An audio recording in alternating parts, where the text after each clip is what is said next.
For both you guys, just describe your emotions. I mean, it was one hell of an effort, no question. I imagine, though, maybe not regret isn't the right word, but just disappointment that you didn't quite get over the line. I mean, tell me, though, what is going through your guys' minds? Yeah, definitely. Every Monday we have captain's meeting with the four captains with Coach Mal. I want to make an emphasis. Expect to win. You can't crown these guys.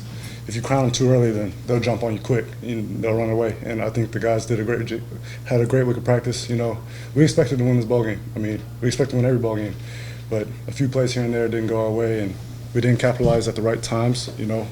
But we fought. Obviously, it's a very, very disappointing loss. We don't want any moral victories. We want a W in the column, and we didn't get that. So, one thing about us, we're going to keep chopping, and that's all we can do. Katie, your thoughts? It's just disappointing. Like Dante said, we didn't come here to be close or to almost beat North Dakota State. We played today to beat North Dakota State, and it's just disappointing, and got to get back in and see what we did wrong and keep working from here. Can you tell me about your day? I think you were 0 for 7 to start, and then you reeled off like 6 or 7 in a row. Obviously got into a rhythm. Dante made some outstanding catches. But tell me about just getting into a rhythm, being out there regularly again, and kind of how you were able to grow into a game against very difficult defense. Like you said, I think getting into a rhythm was big for me. Obviously, I didn't start off how I wanted to, and Coach Bath was in my ear and the mic telling me today, hey, keep your hands on the plow, keep going. And I'm thankful I have guys like Dante, Dakota, Harry, KB, guys like that I can throw to, because a lot of times it's not a perfect ball, but they make those plays. So, for both of you guys, can you talk about the offensive line a little bit? I thought the holes this week were significantly bigger than they've been in recent games, and I know they didn't play badly last week. But tell me about their effort, because Justin's run he had a huge hole to go through on that one, and there were a lot of them today. Definitely, we've been harping on the O-line pretty hard the last few weeks because we just want to finish drives. We want to make the end zone our goal every single drive. So hats off to our O-line. They took it personal. I thought the last 2 weeks they played pretty good ball. They just got to keep working. We all got to keep working. But it just shows when they have that mentality, they can be one of the top O-lines in the conference. We fully believe that. They expect that out of them. I think Coach Funk does a great job with them, and they're going to keep going up. To echo what Dante said, this was a great game for them, and they know what they still have to work on, and they know everything wasn't perfect, but it was huge to have a run like Dinka had, and that changes momentum quick, and we need more of that. And Coach Funk's done a great job with them, and Jose being, I would say, the captain and the leader of that room, Jackson Byrne as well. They've done a great job of just keeping everyone focused and keeping them going, hands on the plow, looking forward. Taking away the emotion of the loss and taking away the emotion of the near win, from the outsider point of view, almost being the #1 team, what does the offense walk away from this game that you take away into the rest of the schedule?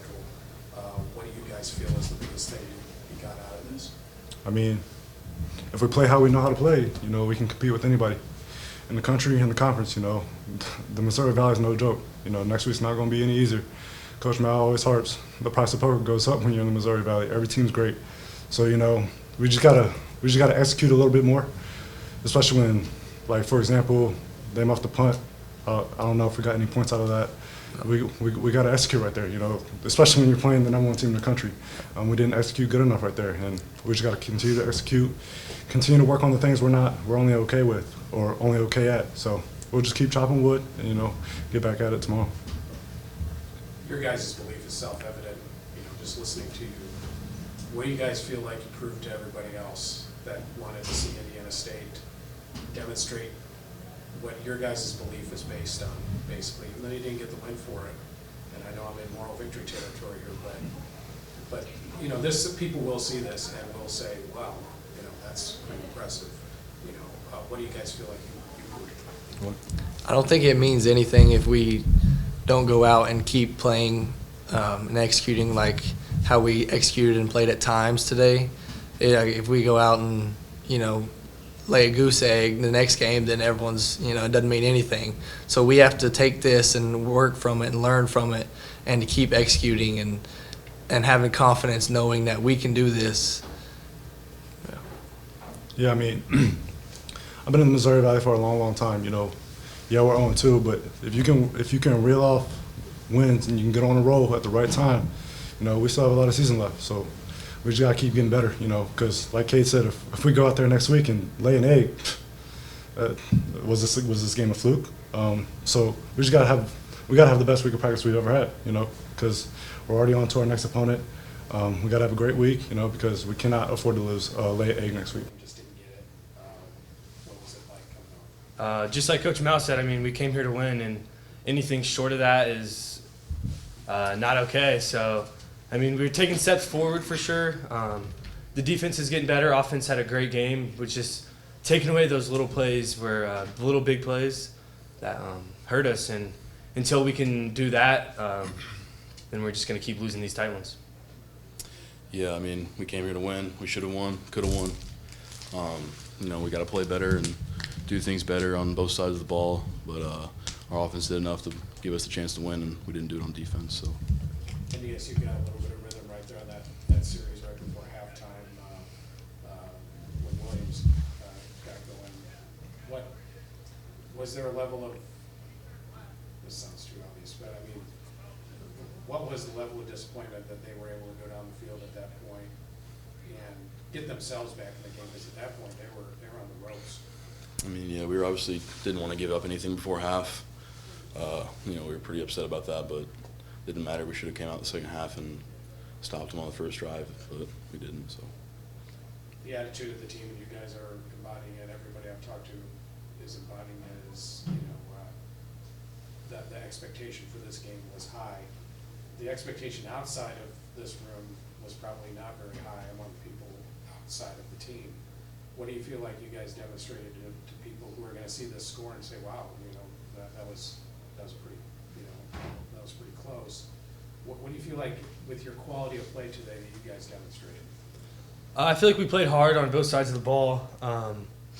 Definitely wasn't perfect at all, but I mean, it's just we took steps forward from last week, from weeks before, and I mean, we looked better out there, but that's just not. It's not who we are as a defense, and we just have a lot to improve on still, and the limit's high for us, so just got to do better. Yeah, I mean, we're not worried about what people outside of our program to say. We know what we have here, and we know what we could have done to win that game. And so, we don't really focus on what people outside of our program say and outside of our room. We just focus on ourselves and take it as we go. The gauntlet that you guys have gone through, and it's not over yet, but I mean, the conference itself is a gauntlet, but how has it kind of sharpened the steel of this team a little bit? Because you've gone from Montana where they were pretty dominant. It's been getting better week to week, and I know that doesn't make you feel any better, but what do you feel like this sort of crucible that you guys have had to go through, what has it done for you guys? Because I think I can see it in your confidence, but what's it done inside the locker room for the whole team to get better through a difficult series of games? I think we're doing a lot better job this year staying together. Something doesn't go our way, we don't let it get to us. We bounce back and try to keep playing and playing and playing. We're staying together as a team and not breaking apart, which is, I think, really helping us. I agree. I mean, there's just such a big difference from last year to this year of the team chemistry and just everyone staying together. Even when we have a big play happen, I mean, just right back onto the next play, just not letting that last play carry into the next play. But, I mean, this is what it's all about. This is why we love football, just having the number one team in the nation come and keep playing these high-ranked teams and just showing them what we got. And it's just got to love it.